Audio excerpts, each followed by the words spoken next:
Hello दोस्तों, welcome to my channel unravelling mystery. मैं हूं सारिका और मैं हाजिर हूं गुरु रविन्द्रनाथ टैगोर के जीवन की एक अनसुलझी घटना को लेकर। लेकिन उससे पहले दोस्तों, प्लीज़ आप मेरे इस चैनल को सब्सक्राइब करें, शेयर करें और कमेंट जरूर करें। दोस्तों, गुरु रविन्द्रनाथ टैगोर को कौन नहीं जानता। उन्हें हम अपने पहले नोबेल पुरस्कार विजेता के रूप में जानते हैं। हम उन्हें महान कवि और रविन्द्र संगीत और शांति निकेतन के निर्माता के रूप में जानते हैं। लेकिन यहाँ हम उनकी उपलब्धियों के बारे में बात नहीं करेंगे। यहाँ हम उनके व्यक्तिगत जीवन की एक ऐसी अनसुलझी घटना की बात करेंगे जिसके बारे में बहुत कम लोग जानते हैं। और ये कहानी है रोबी यानी रविन्द्रनाथ टैगोर और कादम्बरी देवी की। दोस्तों, ये कहानी शुरू होती है 1868 में, जब गुरुदेव के बड़े भाई ज्योतिर्नाथ की शादी एक 9 वर्षीय मातंगनी देवी से होती है, जिसको शादी के बाद कादम्बरी नाम दिया गया। कादम्बरी रोबी से 1 साल बड़ी यानी हम उम्री थी।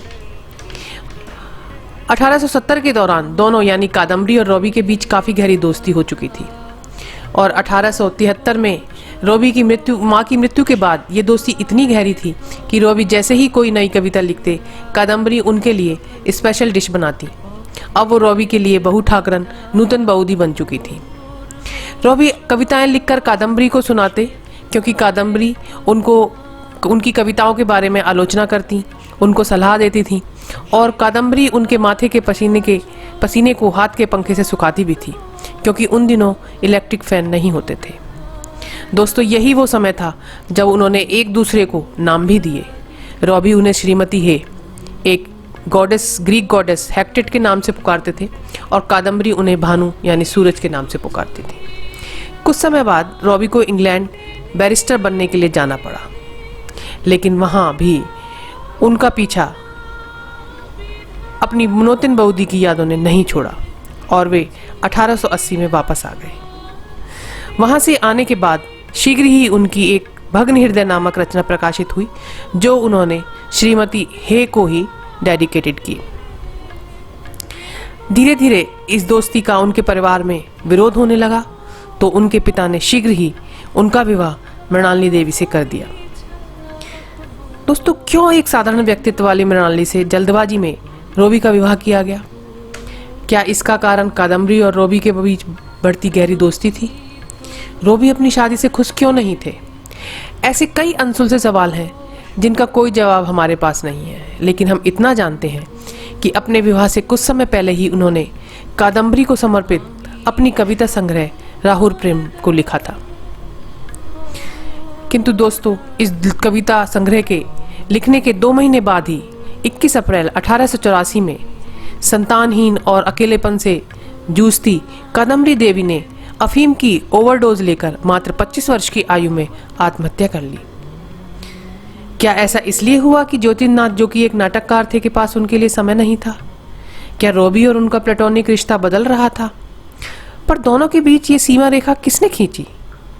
इन प्रश्नों का भी हमारे पास कोई जवाब नहीं है। कहानी का एक एंगल ये भी है कि उनके पति ज्योतिर्नाथ का किसी एक्ट्रेस से प्रेम संबंध था, जिसका पता कादम्बरी को पति के कोट की पॉकेट से मिले लेटर से उसी दिन पता लगा जिस दिन कादम्बरी ने अपनी जान देने का निर्णय लिया।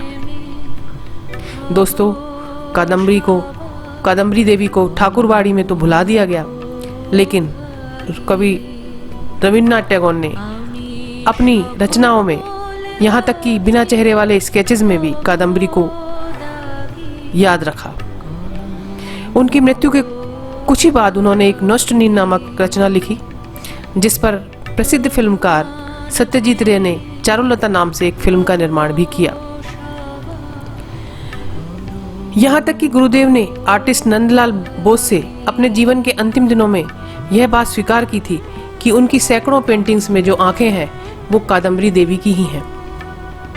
दोस्तों, हालांकि कादम्बरी देवी की आत्महत्या का कारण अभी भी अनसुलझा है, लेकिन कादम्बरी देवी आज भी गुरु रविन्द्रनाथ टैगोर की श्रीमती हे, नूतन बहुदी, भग्न हृदय, नष्ट नीर, राहुल प्रेम आदि रचनाओं में जीवित हैं। धन्यवाद। तो दोस्तों, कैसी लगी आपको ये कहानी? अगर आपको अच्छी लगी है तो प्लीज़ मेरे इस चैनल को सब्सक्राइब करें और कमेंट और शेयर करना ना भूलें। Thank you.